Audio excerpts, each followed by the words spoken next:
નમસ્કાર વિદ્યાર્થી મિત્રો, હાર્દિક સ્વાગત છે તમારું અમારી YouTube ચેનલની અંદર। તો આજે આપણે જોવાના છીએ ચેપ્ટર નંબર 2 ભારતનો સાંસ્કૃતિક વારસો, પરંપરા, હસ્તકલા અને લલિત કલા। એમાં હસ્તકલાની આજે એક સરસ એવી એક બીજી હસ્તકલા જોવાની છે, બરાબર? એ છે હીરા મોતીકામ અને મીના કારીગરી। હવે જો આના નામ ઉપરથી થોડીક આપણને અંદાજો આવે કે હીરા મોતીકામ એટલે શું, તો કે હીરાનું બધું ડાયમંડ ફોર્મમાં જે આપણે જ્વેલરી જોઈએ છીએ એ બધી। પછી મોતીકામ, મોતીકામ એટલે શું, વ્હાઈટ વ્હાઈટ નાના મોતી આવે છે, છીપમાંથી નીકળે છે, બરાબર? આનું જે ભરત ગૂંથણ કરીને અથવા તેને ફિટ કરીને કે નવી નવી માળાઓ બનાવીને જે માર્કેટની અંદર વેચાય છે એને શું કહેવાય છે, તો કે મોતીકામ। અને મીના કારીગરી, મીના કારીગરી એટલે શું, તો કે સોના છે, પછી સોનું ચાંદી છે, આ બધાની અંદર કલર પૂરવા, પછી અલગ અલગ એને ડિઝાઇન આપવી, અલગ અલગ હાર બનાવવા, આ બધાને શું કહેવાય છે, તો કે મીના કારીગરી કહેવાય છે, બરાબર? તો આવા જ આજે પોઈન્ટ વિશે આપણે સરસ મજાના પોઈન્ટ વિશે જોવાનું છે। તો જોઈએ આપણે સૌથી પહેલા એનો ઇતિહાસ, કે એનો ઇતિહાસ શું છે, કેટલું જૂનું છે, ક્યાંથી આવ્યું છે, શું નહીં જોઈએ। તો કે ભારતની 3 દિશાઓમાં 7517 કિલોમીટર લાંબો સમુદ્ર કિનારો હોવાથી હીરા મોતીકામનો ઉપયોગ મોટા પ્રમાણમાં થતો આવ્યો છે। હવે અહીંયા ક્વેશ્ચન પેલો તો ઈ થાય કે આ દરિયાને અને સમુદ્ર કિનારાને અને હીરાને શું લાગે વળગે ભાઈ? સૌથી મોટી ઉપાધિ ઈ છે આપણે તો જો તમે સમજો, અહીંયા ભારતની 3 દિશામાં સમુદ્ર છે, બરાબર છે? કે પૂર્વ દિશામાં, દક્ષિણમાં અને પશ્ચિમમાં, બરાબર? હવે દરિયાની અંદર તમને પણ ખબર છે, ઓલું એક ઓલું છીપ થાય, ખબર હોય તો, એના અંદર મોતી નીકળે વ્હાઈટ કલરનું। એ મોતી છે ને ખૂબ કિંમતી મોતી છે, જ્યારે અત્યારે એની ખેતી પણ કરવામાં આવે છે। શા માટે? તો કે એ મોતીની અલગ અલગ પ્રકારની મોંઘી ડિઝાઇન આપીને એની માળાઓ બને છે, બરાબર? તો પહેલેથી જ આ વસ્તુની અંદર ભારત પહેલેથી જ માહિર છે, સમજો, આ પહેલેથી જ આની અંદર હોશિયાર છે, બરાબર? એટલે 3 દિશાઓમાં આપણે દરિયો મળ્યો અને આપણે પૂરેપૂરો લાભ લીધો છે એવું કહી શકાય, બરાબર છે? ઈ કેટલો છે દરિયો લંબાઈમાં? તો કે 7517 કિલોમીટર છે। એક માર્કનો પ્રશ્ન અહીંયાથી જોઉં કે ભારતની 3 દિશાઓનો દરિયા કિનારાની લંબાઈ જણાવો। 7517 કિલોમીટરની લંબાઈ ધરાવે છે। એના પછી પ્રાચીન સમયમાં ભારત બીજા અન્ય દેશ સાથે હીરા મોતીનો વેપાર પણ કરતું રહ્યું છે। જૂના સમયની અંદર આપણે અહીંયા બનતા હીરા અને મોતી છે, જે આપણે નીકળતા જમીનમાંથી જે હીરા નીકળતા, બરાબર? કે જે હીરાનો જે પથ્થર નીકળતો એને અલગ અલગ ડિઝાઇન આપીને, બરાબર છે, એ હીરો છે એ વિશ્વની અંદર વેપાર થતો ભારતમાંથી, પછી મોતીનો પણ વેપાર થતો। એના પછી ભારતના કારીગરો દ્વારા બનાવવામાં આવતા હીરા મોતીના આભૂષણોની વિદેશમાં ખૂબ માંગ હતી, કારણ કે આપણા કારીગરો જે વસ્તુ બનાવે છે ને છોકરાઓ, ઈ એટલી એટ્રેક્ટિવ હોય છે, ઈ એટલી બહુ આમ જબરદસ્ત હોય છે કે વિદેશના લોકો છે ને આપણી સંસ્કૃતિ પ્રત્યે એટલે તો એટ્રેક્ટ થયેલા છે। એનું કારણ જ આ છે કે આપણી પાસે સરસ નવી ડિઝાઇન છે, ઈ કપડાથી માંડીને બધી વસ્તુની અંદર, અને હીરા મોતીમાં તો અલગ જ, બરાબર? કારણ કે ભારત દેશ તમને પણ ખબર છે કે એક કે બે વસ્તુ ઉપર ટકેલો છે અત્યારે હાલમાં જોઈએ તો, બરાબર? ઈ છે એક તો સોનું ચાંદી, અને એના પછી જે ડાયમંડ મોતી, આ બધી મતલબ કે જે પહેરવેશની વસ્તુઓ છે, જે આપણું પરિધાન છે, એના ઉપર જ ભારત દેશ અત્યારે ટેકો છે, અને લોકો, વિદેશના લોકો ઈ વસ્તુ ઉપર જ એટ્રેક્ટ થઈને બેઠા છે, બરાબર? ને અહીંયા વિદેશના લોકો અહીંયા આવે ત્યારે તમે જોયું હશે, અહીંયાના કપડાં બધું પહેરીને રખડતા હોય બધી બાજુ, બરાબર? આપણે એની કદર ન હોય, પણ ઈ લોકોને આપણી ખૂબ કદર છે આ વસ્તુની, કારણ કે ત્યાં આપણી આ બધી વસ્તુની ખૂબ માંગ છે, બરાબર? એના પછી આગળ ભારતીયો છે આભૂષણ અલંકારોના શોખીન હોવાથી સોના દાગીના ઉપરાંત હીરા મોતીના આભૂષણો પણ પહેરતા હતા। હવે આપણા ભારતના લોકો છે ને પહેલેથી જ આભૂષણ પહેરવામાં તો ખૂબ હોશિયાર છે, બધું પહેરવામાં તો, બરાબર? એટલે આપણે સોનું અને દાગીનો એવું બધું તો પહેરતા જ, ચાંદી પહેરતા, બરાબર? ઈ કઈ પ્રોબ્લેમ નતો, પણ એની સાથે સાથે આપણે અલગ અલગ હીરાઓની જે માળાઓ છે, પછી હાર છે, પછી બાજુબંધ છે, મુગટ છે, આ બધામાં ડાયમંડ ફોર્મ ટાકેલા હોય, હીરા ટાકેલા હોય, બરાબર છે? પછી મોતી નાના ટાકેલા હોય, આ બધું પણ આપણે પહેરવાના ખૂબ શોખીન હતા। એના પછી વિશ્વવિખ્યાત આઈએમપી ડબલ આઈએમપી પ્રશ્ન, વિશ્વવિખ્યાત કોહિનૂરનો હીરો, બરાબર? કોહિનૂર અને ગ્રેટ મુગલ હીરો, આ બે હીરાના નામ છે, સમજો। વિશ્વવિખ્યાત કોહિનૂર, બરાબર? અને ફરીથી બોલું છું, ગ્રેટ મુગલ હીરો, આ ભારતમાંથી મળી આવેલા હતા, બરાબર? એનો મતલબ શું થાય છે કે આ હીરા ક્યાં બનેલા છે? ભારતમાં જ બનેલા છે, બરાબર? એક માર્કનો પ્રશ્ન છે, ભારતમાંથી વિશ્વવિખ્યાત કયા બે હીરાઓ મળી આવેલા છે? તો એ છે કોહિનૂર અને ગ્રેટ મુગલ। એના પછી આ બધા હીરા મોતીના બધું છે, બરાબર? એનો ઉપયોગ કોણ કરતું? તો કે કોઈ પણ એક ગામ હોય, બરાબર? એની અંદર જે શ્રીમંત વર્ગ હોય, શ્રીમંત વર્ગ એટલે શું થાય, તો કે જેની પાસે વધારે સોના દાગીના હોય, બરાબર છે, વધારે ચાંદી હોય, વધારે હીરા મોતી, વધારે જેની પાસે પૈસા હોય છે, એ લોકો શું કરતા? તો કે એ બધા હીરા મોતીનો ઉપયોગ કરતા। એના પછી રાજા મહારાજાઓ, બરાબર? રાજા મહારાજાઓ ક્યાં ઉપયોગ કરતા? તો કે એનું જે સિંહાસન હોય બેઠવાનું, બરાબર? ન્યાય ઉપયોગ થતો। પછી એનું મુગટ હોય એ આખો હીરાનો બનાવેલો હોય છે। એના પછી માળાઓ, પછી બાજુબંધ એટલે અહીંયા પહેરવાનું, રાજા મહારાજાના તમે જૂના મૂવીમાં જોજો, અહીંયા પહેરવાના આવે છે, બરાબર? એને બાજુબંધ કહેવાય છે, એમાં ઉપયોગ થતો। એના પછી જે અમીર લોકો હોય એ પહેરતા।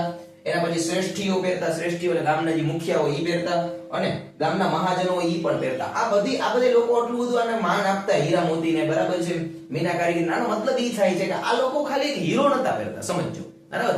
આ લોકો આપણો ઇતિહાસ પહેરતા હતા, જે ઇતિહાસ આપણા માટે ખાલી આજે ઇતિહાસ જ છે, બરાબર. આપણા માટે આ કોઈ મોટી વાત છે જ નહીં, સમજો. આપણા માટે એમ છે હીરો એટલે કાંઈ નથી, બરાબર. પણ એ લોકો માટે શું છે, આ હીરો છે ને ઇતિહાસ હતો, બરાબર. એ લોકો કાયદેસર ગળામાં, હાથમાં, આંગળીમાં બધી જગ્યાએ હીરા લગાડતા. એનો મતલબ એ કે ઇતિહાસ પોતાની સાથે, પોતાની ખમીરાત, પોતાની સંસ્કૃતિ સાથે લઈને ચાલતા, બરાબર છે. એટલા માટે થઈને આ લોકોના વિશે આવી ઇતિહાસ આપણે ભણવા પડે છે, બરાબર. એના પછી આ હીરા મોતી કામ છે તો એ ગુજરાતની અંદર પણ થાય છે, બરાબર. તો ક્યાં ક્યાં થાય છે ગુજરાતમાં, અને કેવી વસ્તુ આપણે બને છે તો જોઈએ તો કે ગુજરાતમાં મોતી કામનો સવિશેષ ઉપયોગ જોવા મળે છે. આપણે અહીંયા પણ ગુજરાતની અંદર થાય છે. ઉદાહરણ તરીકે તોરણ બનાવવા, માળા બનાવવી. આપણે ખબર છે ઘણી બધી જે સ્ત્રીઓ છે લોકો નાના નાના મોતી હોય સોય દોરામાં પોરવી કરીને અલગ અલગ આખા ઘરની બારોબાર તોરણ બનાવે છે, અલગ અલગ હાર બનાવે છે. એના પછી કળશ. કળશ એટલે શું તો કે આપણું પિત્તળનું કરસિયા જેવું હોય છે, એમાં ફરતી બાજુ દોરાથી મોતી મઢેલા હોય છે. એના પછી ઘૂઘરા, પછી બારી, પછી ચાકડા, પછી વરરાજાના હાથમાં જે નાળિયેર આપવામાં આવે છે, બરાબર. નાળિયેર પણ કેનું બનેલું હોય છે તો કે ઉપર આખું મોતીથી મઢેલું હોય છે. એના પછી ઈંઢોણી, પછી પંખા, બળદ માટે પણ સ્પેશિયલ આપણે જે પ્રાણીઓ છે તો એના મોઢા ઉપર બાંધવા માટેનું મોઢિયું આવે, બરાબર. ઈ પછી એના શિંગડા, પછી એની ઝૂલ, આ બધું કેમાંથી બનાવવામાં આવતું તો કે હીરા મોતી કામમાંથી બનાવવામાં આવે છે, બરાબર છે. અને બીજું ખૂબ મહત્વના પ્રશ્નો, આપણી પાસે સારામાં સારા ભારતની અંદર રત્નો છે. રત્નો એટલે શું? અહીંયા બે રીતે જો રત્નોનો આપણા ભારતમાં ઉલ્લેખ થાય છે. એક કે જે એક કોક મહાન વ્યક્તિ હોય એને પણ આપણે રત્ન કહીએ છીએ. શા માટે રત્ન કહીએ છીએ? કારણ કે આપણે રત્નનો ઈ શબ્દ ક્યાંથી લીધો? આપણે ઇતિહાસમાંથી લીધો છે. એનો મતલબ શું થાય છે કે એની કિંમત વધારે છે. આવા કિંમતી રત્નો પણ આપણા ભારતમાં છે. તો કયા કયા છે તો જોઈએ તો કે હીરા, મોતી, માણેક, પન્ના, પોખરાજ અને નીલમ, બરાબર. આ 6 છે રત્નો. એટલે આપણે અલગ જો સરસ ડાયમંડ ફોર્મમાં આપ્યા છે. શા માટે? કે આ પ્રશ્ન 1 માર્કની અંદર પૂછાયો છે. ભારતમાં જોવા મળતા, બરાબર, પ્રખ્યાત રત્નોના નામ જણાવો તો એ છે હીરા, મોતી, માણેક, પન્ના, પોખરાજ અને નીલમ, બરાબર. આઈએમપી ને ડબલ આઈએમપી છે આ ડાયમંડ આખો એક, બરાબર છે. આમે ડાયમંડ મહત્વનો છે અને પ્રશ્ન માટે પણ મહત્વનો છે, બરાબર. એના પછી મીના કારીગરી. મીના કારીગરી એટલે શું તો કે સોના દાગીના છે, બરાબર. આમ જોઈએ તો એની રમત રમવી કે આને આમ બનાવી શકાય, આને આવું કરી શકાય, આને એટલું એટ્રેક્ટિવ બનાવી શકાય. તો એની અંદર પણ ભારત ખૂબ જાણીતું છે. તો જોઈએ આગળ, દુનિયાભરમાં સોના, ચાંદી અને મીના કારીગરી ક્ષેત્રે ભારત છે એ અગ્રીમ સ્થાને છે, બરાબર. કારણ કે આપણે ત્યાં સૌથી વધારે દાગીનાનો યુઝ થાય છે, બરાબર. કે ઇંગ્લેન્ડ વાળા લોકો દાગીનારે કાંઈ લેવા દેવા નથી. એને તમે જોયા કોઈ દી ગરમ આવડા હાર પહેરતા? આપણે જ પહેરીએ છીએ, આપણે જ શોખ છે, બરાબર. એના પછી ભારતમાં સોના ચાંદીના અલંકારો જેવા કે માળા, હાર, વીંટી, એરિંગ, કંગન, ચાવીનો ઝુમખો વગેરેની બનાવટના કૌશલ્યમાં આપણા કારીગરો છે નિપુણતા ધરાવે છે. આપણે અહીંયા જેવા સોના બનાવવાના કારીગરો છે ને, બરાબર, એવા વિશ્વમાં ક્યાંય નથી, બરાબર. એવી ડિઝાઇનો તમે જો તો તમને મજા જ એવા કરે. ઓહો, આટલી બધી ડિઝાઇન, આપણે કન્ફ્યુઝ થઈ જાય કે આમાંથી શું લેવું આપણે, બરાબર. એના પછી આપણા કારીગરો છે મીના કારીગરી વડે લાલ, લીલો અને વાદળી રંગ પૂરીને ઘરેણાની શોભા છે વધારતા હતા. હવે જો એકને ગોલ્ડન કલરનું બધાને ન ગમે તો એક કામ કરીએ, આપણે થોડુંક એટ્રેક્ટિવ બનાવી દઈએ, થોડું કલરફુલ કરી નાખીએ, આપણને નવી વેરાયટી મળી જાય. તો એવું પણ આપણા કારીગરો કરતા. એના પછી આવી મીના કારીગરી ધરાવતા કારીગરો અત્યારે ક્યાં જોવા મળે છે? તો કે જયપુર, લખનઉ, દિલ્હી, વારાણસી અને હૈદરાબાદમાં ખાલી જોવા મળે છે. આપણે ગુજરાતમાં બહુ જોવા મળતા નથી, બરાબર છે. આ પણ આમ જોવા જઈએ તો એક પ્રશ્ન આઈએમપી થયો છે કે મીના કારીગરી કરતા કારીગરો ભારતની અંદર ક્યાં જોવા મળે છે, બરાબર. તો જોઈએ ફરીથી એક વખત ફટાફટ. તો કે આ ક્વેશ્ચન છે કેટલા માર્કનો છે? તો કે 3 માર્કમાં આખો પ્રશ્ન આઈએમપી છે, આખો, બરાબર છે. એટલે યાદ રાખવું. એના પછી એનો ઇતિહાસ છે, ઘણો જૂનો છે આપણો. ભારતની અંદર ખૂબ બધું પ્રખ્યાત છે, ડાયમંડનું કામ એ બધું, બરાબર. એની અંદર કોહિનૂર અને ગ્રેટ મુગલ છે. આઈએમપી છે 2 હીરા, બરાબર, જે પૂછાય એવા છે. એમાં ગુજરાત ક્ષેત્ર પણ ઘણું છે. એના પછી આઈએમપી પ્રશ્ન છે એ છે હીરા, મોતી, માણેક, પન્ના, પોખરાજ, નીલમ, બરાબર. આ પણ પ્રખ્યાત રત્નો છે, તો આ પણ પૂછાય એવા રત્નો છે, બરાબર. અને જે મીના કારીગરી છે એ પણ પૂછાય એવો પ્રશ્ન છે. આખો પ્રશ્ન આમ જોઈએ તો 3 માર્કની અંદર આઈએમપી પ્રશ્નો છે, બરાબર છે. ફટાફટ પ્રશ્નો છે, એમાં જ્યાં નાના પ્રશ્નો છે નોટ કરી લ્યો, બરાબર. અને આનો સ્ક્રીનશોટ લઈ લ્યો, જેથી કરી અને તમે બોર્ડની અંદર આ પ્રશ્નો આ જ ફોર્મેટની અંદર લખી શકો ફટાફટ. આના પછી આપણે જરી કામ પણ ભણવાનું છે, બરાબર. ફટાફટ સ્ક્રીનશોટ લઈ લ્યો.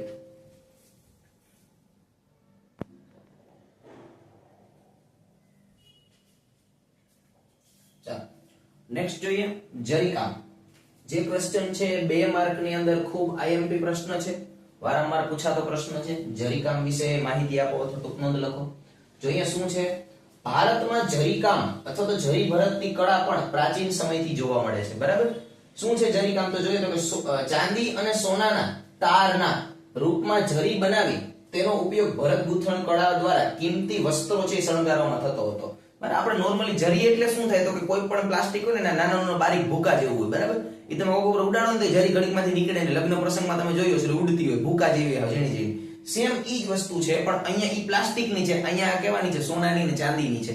જે શું કરવામાં આવતી? ભરત ગૂંથણ દ્વારા એના આ બારોબારના બોર્ડર ઉપર એને લગાડવામાં આવતી, જેનાથી શું થતું કે પરિધાન જે છે એ આખું એનું અલગ ઉઠાવ આવતો આખે આખો, બરાબર છે.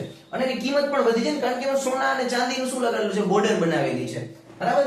એના પછી ભારતમાં જરીકામના હુનર માટે સુરત જાણીતું છે. ચાલો 1 માર્ક નો IMP ડબલ IMP પ્રશ્ન, બરાબર.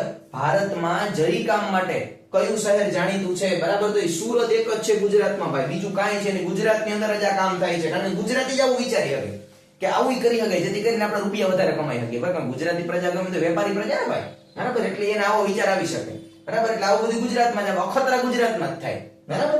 એના પછી પાનેતર, સાડી અને ઘરચોળા જેવા વસ્ત્ર પરિધાન માટે સુરતના કુશળ કારીગરો દ્વારા જરીની કિનારી લગાડીને બેનમૂન કામ કરી આપતા હતા. જો સાડીના પણ પ્રકાર હોય, બરાબર. આપણે સાડી એટલે શું કહીએ તો લાંબો પટ્ટો એટલે સાડી, એમ ન હોય. સાડીમાં અલગ અલગ પ્રકાર હોય. જો સાડી એટલે એક નોર્મલ સાડી હોય, એની અંદર અલગ અલગ કાપડની સાડી. બીજું હજી એક સાડીનો પ્રકાર આવે છે પાનેતર, બરાબર. અને એના પછી હજી એક છે ઘરચોળું. આ પાનેતર અને ઘરચોળું આ બેયનો ઉપયોગ ક્યાં થાય છે? લગ્નની અંદર થાય છે. આમ તો સાડીનો થાય જ છે, પણ આનું કઈક વિશેષ મહત્વ છે, બરાબર. શા માટે વિશેષ મહત્વ રાખ્યું છે? તો કે એની અંદર શું હોય છે? એના ઘણું બધું એમાં લાગણીઓ જોડાયેલી હોય છે. આ બંને સાડી સાથે, આ સાડીના પ્રકાર છે બંને, બરાબર. અને એને ડિઝાઇન જ રીતના કરેલા હોય છે, બરાબર, કે આ સાડી કરતા અલગ આખા ડિફરન્ટ લાગે, બરાબર. શા માટે? તો કે એમાં શું કરેલું છે? તો કે જરી કામ કરેલું હોય છે. જરી કામનું ભરત ઝીણા મોટું કરેલું હોય છે, એટલા માટે થાય. અને એની કિંમત પણ વધારે હોય છે અને એનું મહત્વ પણ વધારે છે આપણી અંદર, બરાબર છે. તો જરી કામની અંદરથી 2 માર્કનો એક પ્રશ્ન છે જે જરી કામ ખુદ ઈ પ્રશ્ન જ છે, આપણો ટૂંકનો લખો જરી કામ, બરાબર. અને બીજું જરી કામ માટે કયું શહેર જાણીતું છે? તો ઈ છે આપણું સુરત, ગુજરાતનું, બરાબર, જે ખૂબ પ્રખ્યાત છે, બરાબર. અને બીજું સાડીના પ્રકાર કદાચ પૂછાય તો ઈ છે પાનેતર, સાડી અને ઘરચોળું. આ 3 પ્રકાર છે નોર્મલી, બરાબર. આ તો બહુ નથી પૂછતું, પણ આ એક પૂછાવા જેવો પ્રશ્ન છે સુરત વાળો, બરાબર. તો જરી કામ એક પૂછાય એવું છે અને સુરત પૂછાય એવું છે, બરાબર. તો આ સરસ એવો આનો તમે સ્ક્રીનશોટ લઈ લો જેથી કરીને તમે બુકની અંદર ટિક કરી શકો અને બોર્ડની અંદર આ ફોર્મેટની અંદર તમે લખી શકો છો.